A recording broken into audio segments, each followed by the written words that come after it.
Teori Kantian Triangle. Teori ini diperkenalkan oleh Immanuel Kant pada tahun 1795. Gagasannya tentang perdamaian dan hubungan internasional.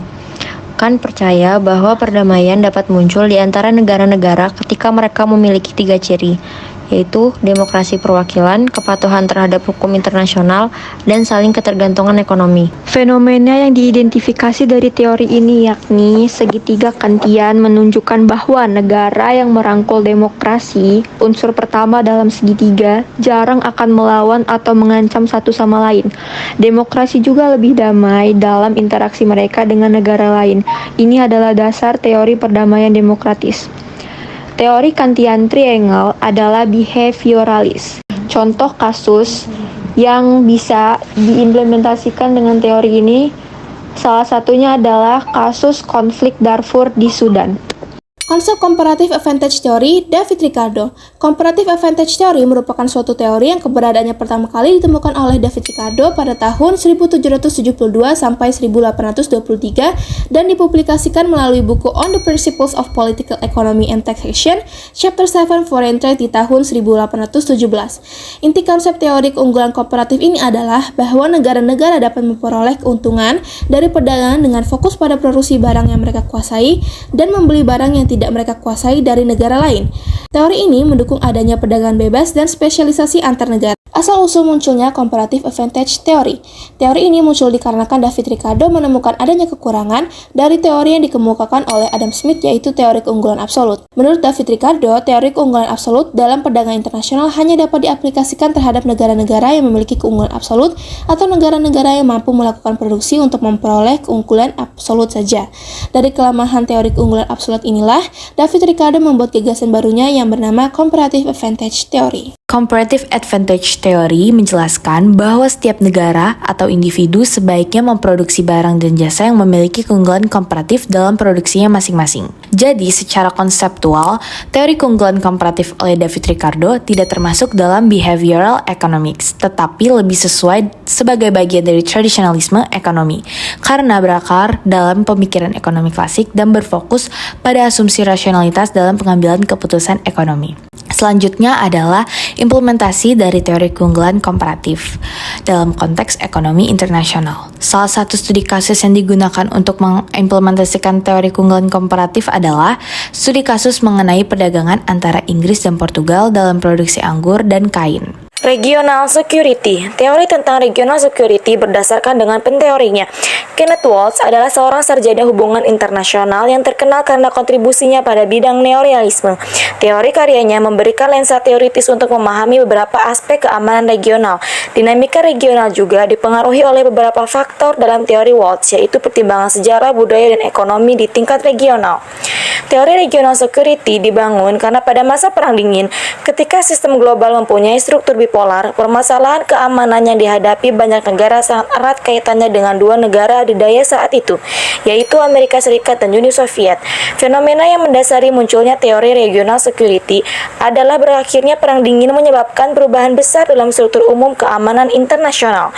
Hal inilah yang melatar belakangi munculnya Regional Security Complex Theory atau RSCT. Jadi regional security menurut Kenneth Waltz itu teori yang lebih condong ke tradisionalisme karena menekankan pada faktor struktural seperti keseimbangan kekuasaan dan anarki sistem internasional dibandingkan faktor perilaku individu untuk menjelaskan regional security.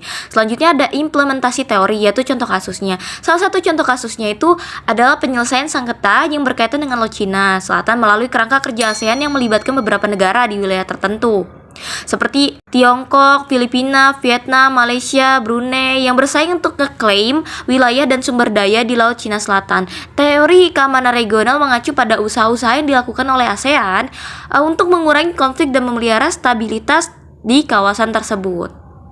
Security dilemma adalah teori yang pertama kali dikemukakan oleh John H. Hertz pada tahun 1950. Teori ini muncul sebagai respon terhadap fenomena di mana upaya negara untuk meningkatkan keamanannya sendiri seringkali membuat negara-negara lain merasa kurang aman. karena tindakan tersebut dapat memicu reaksi dari negara-negara lain. Teori ini merupakan bagian dari pendekatan behavioralis dalam ilmu politik internasional, yang fokus pada perilaku negara dan bagaimana tindakan keamanan suatu negara dapat mempengaruhi dinamika hubungan internasional. Contoh kasus yang relevan dengan security dilemma adalah Fakta AUKUS, di mana Amerika Serikat mendukung negara-negara kuat di Indo-Pasifik untuk menghambat pengaruh Tiongkok, menciptakan potensi perlombaan senjata.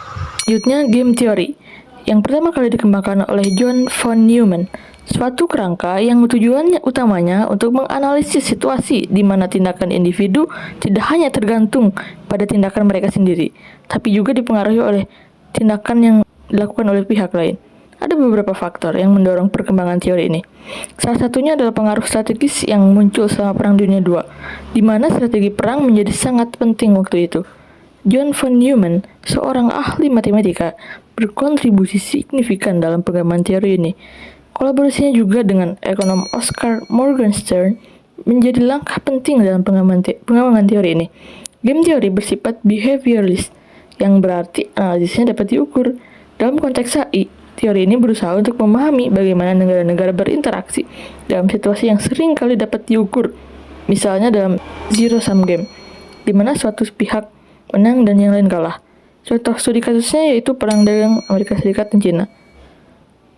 Ini adalah contoh zero-sum game, di mana kenaikan ekonomi satu pihak sering diimbangi oleh kerugian pihak lain. Teori spillover effect dikemukakan oleh David Metrani. Teori ini menjelaskan bahwa dampak dari suatu kebijakan, peristiwa, atau tindakan ekonomi tidak hanya mempengaruhi pihak yang terlibat, namun juga berpengaruh pada pihak lain di sekitarnya melalui efek limpahan yang diberikan dan berdampak positif ataupun negatif terhadap negara lain. Dibangun atas dasar pemikiran Metrani yang sangat yakin dan percaya bahwa hubungan ekonomi antara negara-negara dapat menciptakan ketergantungan pada negara-negara di dunia dan mendorong kerjasama antar negara. Teori ini dilatar belakangi pada abad ke-20 pasca Perang Dunia Kedua. Pada masa itu, negara-negara di dunia mencari cara untuk mencegah terulangnya konflik besar melalui kerjasama ekonomi dan politik. Dan termasuk pandangan behavioral karena lebih menekankan dampak perilaku negara-negara dan kerjasama fungsional dalam dunia nyata. Contoh dari konsep ini adalah pembentukan Uni Eropa. Upaya integrasi Eropa dimulai sebagai kolaborasi ekonomi terbatas setelah Perang Dunia Kedua yang menghasilkan pembentukan European Coal and Steel Community pada tahun 1951.